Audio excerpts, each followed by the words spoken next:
vient le Nouveau Testament? Aux alentours des années 30, un juif nommé Jésus prêche et se présente comme l'accomplissement de l'Ancien Testament, le Fils de Dieu et le Sauveur du monde. Il n'écrit rien, il parle. Il parle aux foules et à ses disciples. La Bible l'appelle d'ailleurs le Verbe, la parole vivante. Il envoie également ses disciples parler de lui.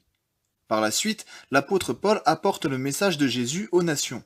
Nous sommes alors aux alentours des années 40, les premières églises de chrétiens se forment et Paul leur envoie des lettres dès les années 50. Ce sont les lettres apostoliques que l'on trouve aujourd'hui dans le Nouveau Testament. Elles en représentent 13 des 27 livres.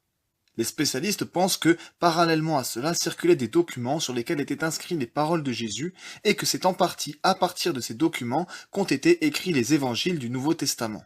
Luc y ferait d'ailleurs peut-être allusion au début de son évangile. Les évangiles relatant la vie et l'enseignement de Jésus furent ensuite constitués, donc entre les années 60 et 70 selon certains spécialistes. Tout le monde n'est pas d'accord quant à savoir dans quel ordre ils ont été écrits. Ce que l'on sait en revanche, c'est que l'évangile de Jean a été rédigé en dernier, ainsi que son Apocalypse et ses lettres.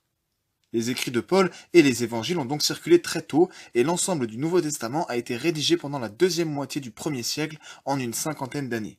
On peut maintenant se demander comment ces écrits ont été reçus. Est-ce qu'ils ont été tout de suite considérés comme paroles de Dieu ou pas?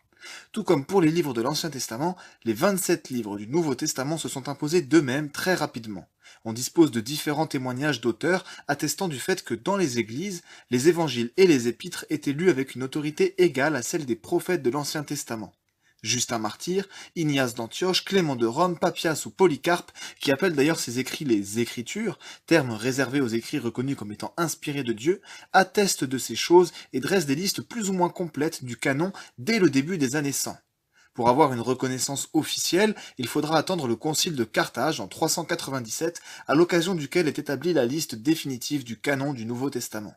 Même s'il convient de préciser qu'il ne s'agit pas d'une décision humaine, mais d'une reconnaissance officielle du statut divin qui s'imposait déjà vis-à-vis de ces écrits. On le sait par exemple car en 1738, le savant Muratori découvre un document datant de l'année 170 avec une liste presque complète des livres du Nouveau Testament, ce qui confirme qu'il y avait bien une série de livres considérés par les premiers chrétiens comme faisant autorité. Il faudra attendre la lettre d'Athanase en 367 pour en avoir une liste complète. Si les premières listes n'étaient pas toujours complètes, c'est parce que quelques livres ont posé question quant à leur intégration. Il s'agit de l'Épître aux Hébreux, de Jacques, 2 Pierre, 2 et 3 Jean, Jude et l'Apocalypse. Ce qui ne représente qu'un huitième du Nouveau Testament, soit 930 versets sur 7959. Ces livres ont toutefois circulé et fait autorité jusqu'au IIIe siècle. Ils ont été cités comme écriture dès le début des années 100. Puis on s'est posé des questions à leur sujet, souvent à cause de querelles théologiques, avant de définitivement les accepter. Les questions qui se sont posées à leur sujet ont duré peu de temps et ont existé dans certains milieux seulement. On pourra se demander ce qui fonde l'autorité de ces écrits, mais ce sera là l'objet d'une autre vidéo.